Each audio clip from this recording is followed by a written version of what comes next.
Agora nós vamos falar de um outro tema que foi escolhido pela produção do programa para a gente discutir as propostas e os desafios para 2023, que é a gestão pública. E o nosso convidado escolhido a dedo porque entende bem desse tema, professor universitário, já foi secretário de Planejamento da Prefeitura de Teresina, ocupou também a Secretaria de Educação e será o futuro secretário de Planejamento do Estado do Piauí, professor Washington Bonfim.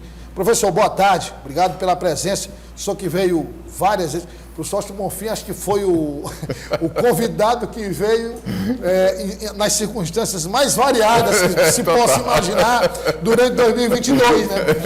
E, por final, terminou vindo agora como o futuro secretário de Planejamento. Obrigado pela sua presença mais uma vez. Sou eu quem agradece a oportunidade, Douglas. É sempre um prazer estar aqui. Professor, a gente discutiu já educação, discutiu segurança pública e um ponto comum entre o que se fez de diagnóstico dos problemas e projeções para 2023 em termos de solução foi o trabalho sistêmico. Ou seja, por exemplo, polícia na segurança pública é um aspecto. Uhum. Se não houver um trabalho sistêmico com educação, com infraestrutura, com saúde, não se resolve.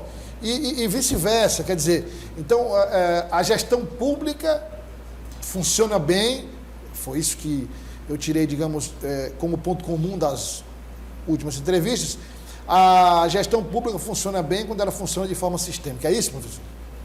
Na realidade a gente vive hoje um mundo, né, que tem problemas complexos, né? E esses problemas complexos, eles quase nunca têm uma solução simples. Na realidade é isso, né? Quer dizer, você não pode pensar ter soluções simples para problemas que são complexos, né? Cada vez mais eles têm interface, quer dizer, quando você pensa a questão de segurança pública, como você falou, né? Escola de tempo integral, profissionalização, né? São ações que são da área de educação, mas que certamente têm impacto positivo sobre a redução de níveis de violência, aumento do emprego, aumento da qualificação profissional, ou requalificação profissional daqueles indivíduos que não estão mais, né, no ambiente da escola, já têm uma profissão ou perderam nesse mundo em que, né, a tecnologia vai obrigando a cada um de nós a nos adaptarmos. Esse também é um tipo de política que tem esse impacto. Sem deixar de falar, por exemplo, na questão de tecnologia e estatística, dados, quer dizer, você ter controle sobre onde acontecem os crimes, que horas acontecem os crimes ou as ocorrências, né? Isso ajuda a você ter um mapa e a fazer com que a administração pública, né, coloque o seu pessoal, né, naquelas áreas que a gente chama áreas quentes, né? Então, na realidade, essa interseção entre, né, questões educacionais, questões tecnológicas e as questões específicas de segurança pública estão, né, questões de emprego estão no entorno dessa discussão de segurança pública. Por quê? Por conta dessa ideia de que, na realidade, não é da ideia, melhor dizendo, da realidade que nós vivemos num mundo de problemas cada vez mais complexos, né?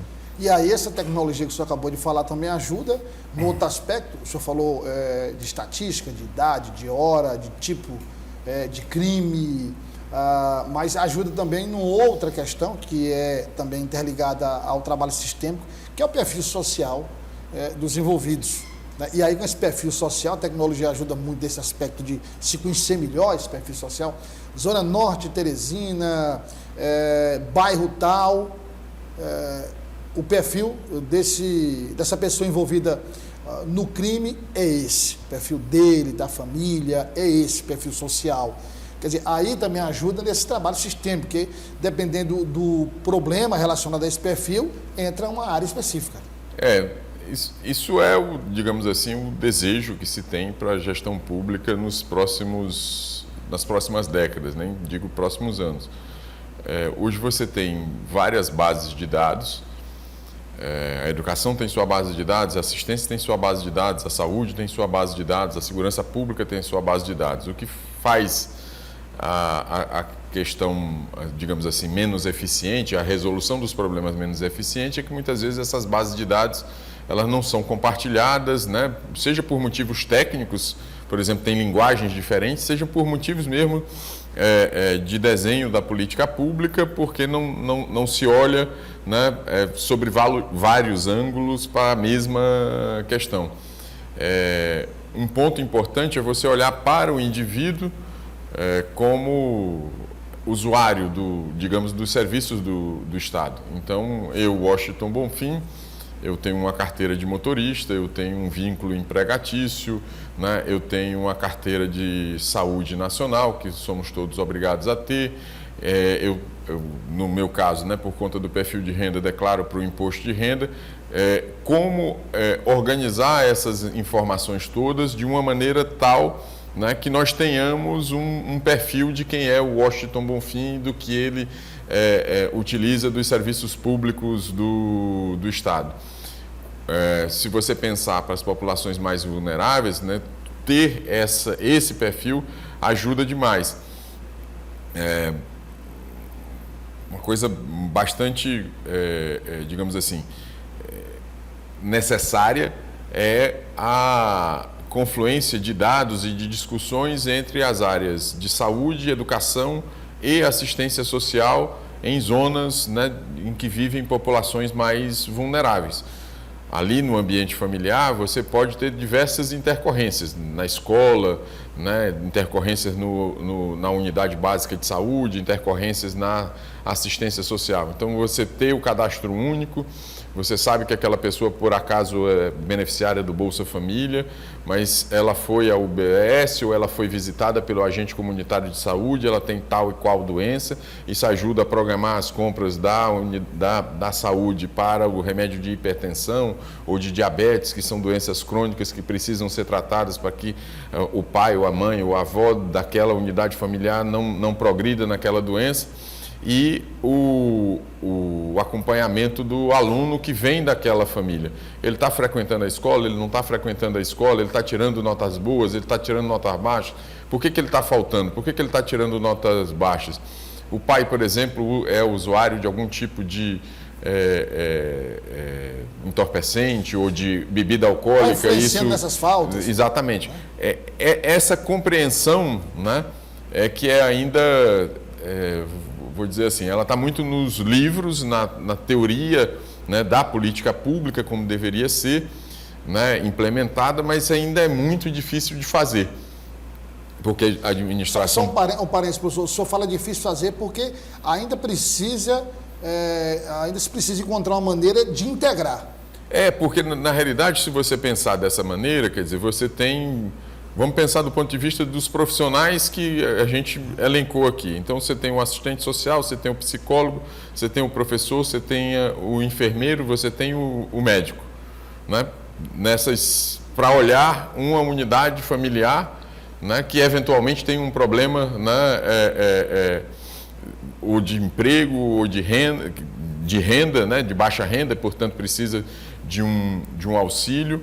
E o pai ou a mãe tem um problema de saúde crônico, o pai tem um problema de drogadição ou de alcoolismo, e isso afeta o aluno que está ali na escola de ensino fundamental ou ensino médio. Você tem 5 tipos de profissionais que têm que sentar uma mesa, né, sobre, né, esse problema, numa mesa, e buscar a solução. Então, isso não é simples de fazer. Muitas vezes até intuitivo, mas o assistente social tem um pensamento, o médico tem um outro pensamento, o professor tem um terceiro pensamento, e isso precisa ser coordenado de maneira tal, né, que a administração pública possa tratar essa questão da maneira mais integrada possível. E nem sempre é muito simples esse diálogo, mesmo entre os técnicos, porque tem tradições diferentes, olham o problema...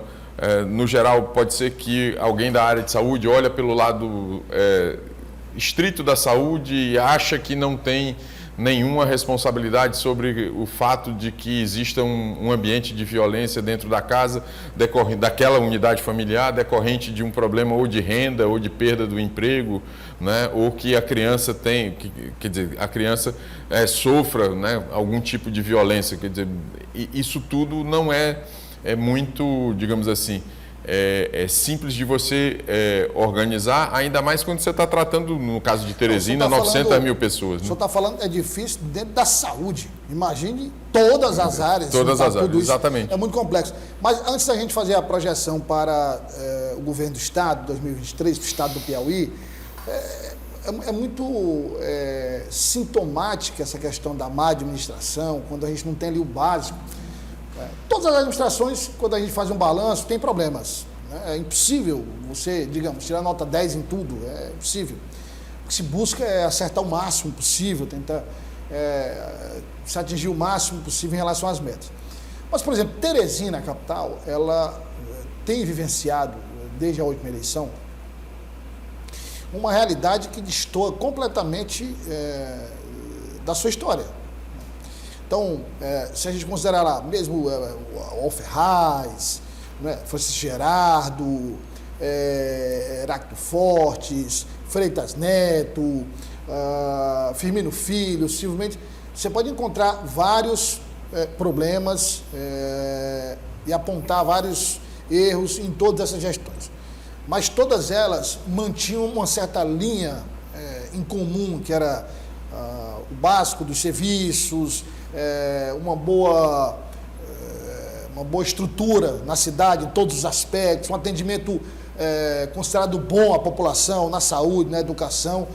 E aí a gente viu muito na última eleição municipal uma discussão de uma mudança na forma de gerir a capital. E aí, quando se mudou a forma de gerir a capital, a gente mergulhou, professor Austin, num caos jamais visto na nossa história. Quer dizer, aí a gente tem claramente Teresina, como a maior cidade do estado, um exemplo de gestão e falta de gestão. Gestão tem a ver, em grandes linhas, com estabelecer prioridades. Como você disse, quer dizer, você não tira 10 em tudo. É preciso que você estabeleça metas claras e prioridades claras, que elas são perseguidas, né, pela administração e são compreendidas, né, pela população através, né, do diálogo, da comunicação, da gestão com a população que é beneficiária daquelas políticas. Então, e no geral, quer dizer, os manuais dizem 3, 4, 5 grandes prioridades já é muita coisa, você não pode passar muito disso. E você tem que fazer o esforço de comunicar, você tem que fazer o esforço de negociar aquelas prioridades e você tem que fazer o esforço de estabelecer aquelas prioridades como uma rotina de diagnóstico, implementação, execução, né? Implementação e execução e avaliação, né, daquilo que é feito. As administrações até 2020, né, elas tinham esse, digamos assim, o que a gente chama, disse aqui muito rapidamente, sem ser completo, o que a gente chama de ciclo de política pública. Tinham esse ciclo de política pública, né, como um objetivo. Ter prioridades claras, organizar a administração em torno dessas prioridades e ir, né, alcançando as metas colocadas para aquelas prioridades. O que eu acho que aconteceu após 2020 é que, né, hoje a gente não sabe direito o que é prioridade. Se tem prioridade? Até é um outro questionamento que estamos fazendo. Não, e assim, é um pouco mais complexo, porque se interpretou ali no início da administração que tudo que se fazia para trás estava errado. Pois é. E a prefeitura era eu tive lá há muito tempo, né, apesar de ter deixado a administração antes que ela terminasse, eu saí da administração em setembro de 2017, né, mantive um relacionamento basicamente até o final da vida do nosso ex-prefeito Firmino Filho. Então, conversava muito sobre isso. A prefeitura não era uma prefeitura muito tecnológica, ela, num certo sentido, era até analógica. Então, ela dependia muito das pessoas, das personas em determinados cargos para manter a sua memória e os seus processos. Tinha processos bem estabelecidos, mas eles não estavam codificados, ou seja, não estavam escritos, mas estavam na prática do dia a dia. Na hora que você tira determinadas pessoas... Era um padrão estabelecido. Exatamente. Já, né? Isso se desmonta. E, tá bom, desmontou para quê mesmo? Né? E o que é que se colocou no lugar? Acho que Teresina vive esse vácuo, né, de prioridades e de uma percepção de gestão que vai em torno de, que segue metas claras, 3, 4 prioridades, 5 prioridades. Por exemplo, ninguém tem nenhuma dúvida de que a educação, durante todos esses anos da administração, né, até dezembro de 2020, em Teresina, era uma obsessão de todos os prefeitos que passavam. E isso trouxe a capital, né, para um patamar que, inclusive, a atual gestão termina desfrutando. Quer dizer, algo de 20 anos não se desfaz mas aí ela vai desfruta agora, mas aí pelo que está acontecendo com greve, termina reverberando. Não é sustentável, né? Não é sustentável, lá na frente vai... E o pior é o que tem acontecido na educação, fora da educação. Aquilo tem acontecido, por exemplo, na saúde. A gente viveu uma crise, vive ainda uma crise nesse final de ano junto à administração da Fundação Municipal de Saúde. Então, por que estou dizendo isso? Porque também era uma outra prioridade clara. Quando você perde o sentido da prioridade e se desfaz, né, dos processos e pessoas que eram chaves para manter essa máquina funcionando, o problema é certo. E a gente está vivendo esse problema de maneira muito angustiante, né? Professor, o senhor vai ser o futuro secretário de Planejamento do Estado do Piauí. É uma área que o próprio governador eleito, Rafael Fonteles, classificou como vital, né? Planejamento, administração, são áreas que ele considerou vital. E qual o desafio? A pergunta não é fácil, porque essa é curta, mas é difícil. Qual é o desafio da próxima gestão pública do Estado do Piauí? Acho que o grande desafio é cumprir as promessas, né, do plano de governo, das promessas que foram, né, eleitas, né, o plano de governo que foi escolhido pela população nesse 2 de outubro de 2022. Tem 2 grandes eixos dentro desse desafio: questão de criar 80 mil novas oportunidades de emprego e renda para a nossa população. Esse é um desafio gigante em 4 anos, para ser executado em 4 anos, e a questão da melhoria dos serviços públicos. Você ampliar, né, chegar, por exemplo, a um número, pelo menos dobrar o número de escolas de tempo integral, né, com profissionalização, você buscar que os nossos alunos aprendam mais ali no ensino médio.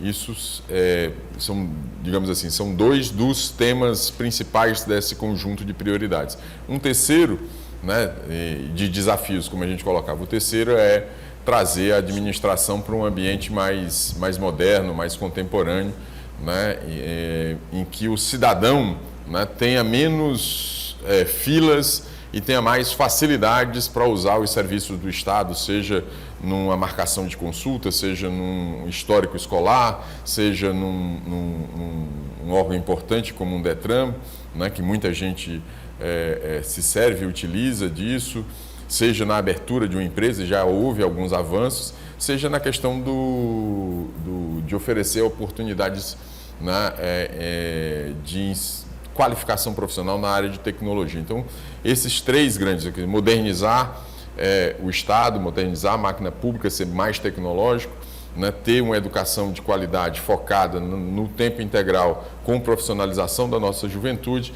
e a criação dos empregos, de emprego e renda, são os 3 grandes desafios que eu vejo como fundamentais, não só para o ano de 2023, que a gente vai em breve iniciar, mas certamente também para os demais anos da administração, que vai até 2026. Professor, muito obrigado pela participação. Eu faço aqui novamente, reitero os votos de muito sucesso. Quero que o senhor, às vezes, o jornalista, até nisso é mal interpretado. Você tem um gestor público, você deseja boa sorte, você é partidário, não, porque se o Estado for mal planejado, se o planejamento do Estado não funcionar, e eu estou ao lado aqui do futuro secretário de Planejamento, eu sou um dos que vou pagar a conta desse planejamento mal feito. Então você tem que ter esse desejo de que realmente funcione. Então eu reforço aqui os votos de que o senhor consiga realmente, sua experiência, é importante a sua experiência, implementar esse planejamento eficiente, atingir essas metas e melhorar os números em todas as áreas, porque todas dependem do planejamento do Estado do Piauí. Eu agradeço, né, disse, né, em todas as oportunidades que estou muito animado com a tarefa. 2022 não foi um ano fácil para ninguém. Tive lá meu quinhão de grandes dificuldades ao longo do ano, mas está terminando de uma maneira muito, muito positiva e com esperança e fé no futuro a gente chega lá. E um abraço aqui para todos os telespectadores, as telespectadoras e toda a equipe aqui do Sistema O Dia de Comunicação. E eu sou um feliz 2023 também. Para nós todos. Obrigado, professor Washington Bonfim. Nós vamos agora, daqui a pouco, são vários temas ainda. Vamos tratar do assunto daqui a pouco. Não sai daí.